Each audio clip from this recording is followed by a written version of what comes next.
बस रहा था, इन लोगों के पास कोई लीगल पेपर्स? हाँ, मुझे लगता ही नहीं, अगर होता तो रह जाते। हाँ। नहीं जाना पड़ता। पश्चिम बंगाल में एसआईआर शुरू होते ही बांग्लादेशी घुसपैठियों में वापस बांग्लादेश जाने की होड़ शुरू हो गई। 24 परगना जिले से सटे बांग्लादेश सीमा पर लगातार अवैध घुसपैठियों का वापस जाना जारी। रोजाना सैकड़ों लोग बांग्लादेश वापस लौट रहे हैं। भले ही सियासी तौर पर एसआईआर का विरोध किया जा रहा हो, लेकिन लगातार बांग्लादेश भाग रहे घुसपैठियों की संख्या ये बताती है कि एसआईआर कितना जरूरी था। वहीं ये भारतीय सीमा में घुसपैठ करना कितना आसान है, ये भी बताता है। सुरक्षा व्यवस्था के लिहाज से ये अपने आप में बड़ी चुनौती। ग्राउंड जीरो पर हमारी संवाददाता ने क्या देखा, वो हम आपको दिखाते हैं।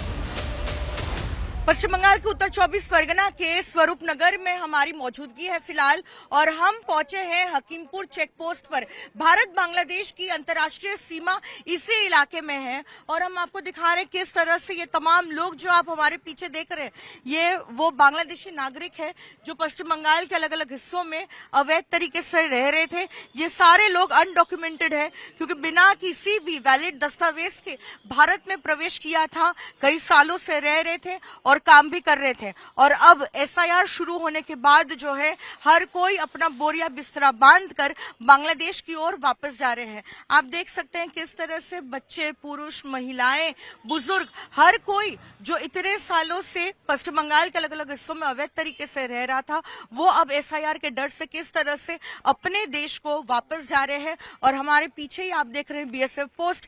पिछले 4 दिनों में हमने देखा है किस तरह से बैच वाइज हर दिन जो है करीब करीब 100 से 150 लोगों को उनका बायोमेट्रिक रिकॉर्ड करके और उनके कोई क्रिमिनल एंटीसीडेंट्स है कि नहीं ये चेक करने के बाद जो है उस तरफ भेजा जा रहा है जहां पर बॉर्डर गार्ड्स बांग्लादेश को हैंडओवर किया जा रहा है। लेकिन ये पूरी जो प्रक्रिया है उससे काफी समय लग रहा है, काफी घंटे लग रहे हैं, क्योंकि एक एक करके जो है उनका तमाम जो है रिकॉर्ड्स दर्ज किए जा रहे हैं, उनकी डिटेल्स दर्ज की जा रही है। हमारे पीछे जो बीएसएफ पोस्ट है वहीं के अधिकारी जो है इन लोगों का नाम, पता, और अगर बांग्लादेश का कोई दस्तावेज है तो वो देख रहे हैं, भारत के अगर कोई दस्तावेज है तो वो देख रहे हैं।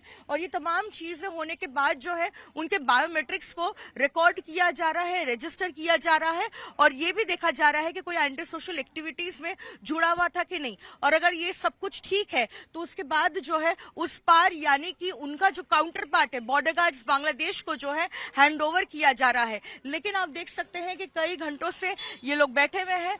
पिछले सोमवार से लेकर अब तक जो है सैकड़ों लोगों को इसी तरीके से उस पार भेजा गया है, और ये तमाम लोग एसआईआर के डर के माहौल में जो है, जो कोलकाता और पश्चिम बंगाल के अलग अलग इलाकों में रहते थे अवैध तरीके से और कई सालों से रह रहे थे, अब वो फिर एक बार बांग्लादेश वापस जा रहे हैं।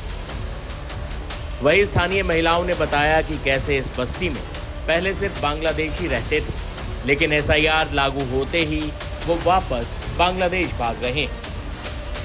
इधर जो कॉलोनी है, जो बस्ती है, इसमें कौन से ज्यादा लोग रहते थे? बांग्लादेश का ज़्यादा लोग रहते थे जी। कब आए थे ये लोग? 5 साल है, 5 साल से है। 5 साल से ये पूरा बस्ती भर गया था?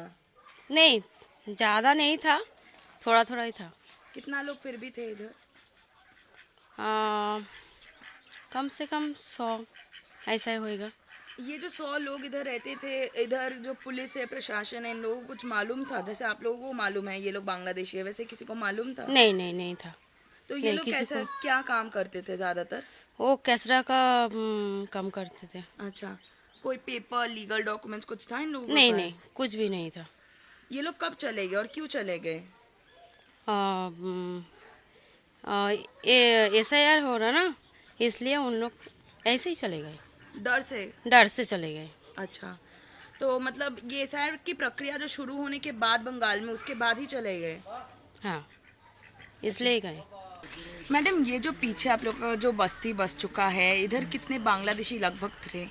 बहुत सारा, अप्रॉक्स 100 की 200, मतलब 15-16 फैमिली तो हो गई होगा। अच्छा, ये लोग इधर बस रहा था, इन लोगों के पास कोई लीगल पेपर्स था? हाँ, मुझे लगता ही नहीं, अगर होता तो रह जाते। हाँ। नहीं जाना पड़ता। तो ये जो पेपर्स इन लोग के पास, ये पौरसभा को पता था, इधर का म्यूनिसिपल को? शायद नहीं। अच्छा, इन लोगों का काम क्या था?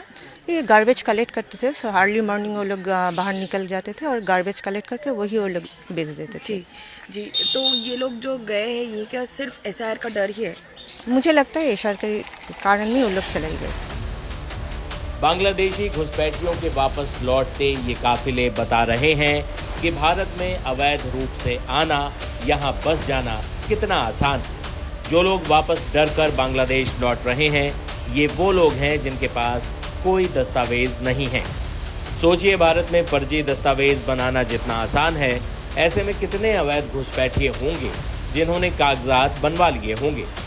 ऐसे में एसआईआर ने भारत में बांग्लादेशी घुसपैठियों की समस्या को सतह पर तो ला ही दिया है, खासकर ममता दीदी के पश्चिम बंगाल में।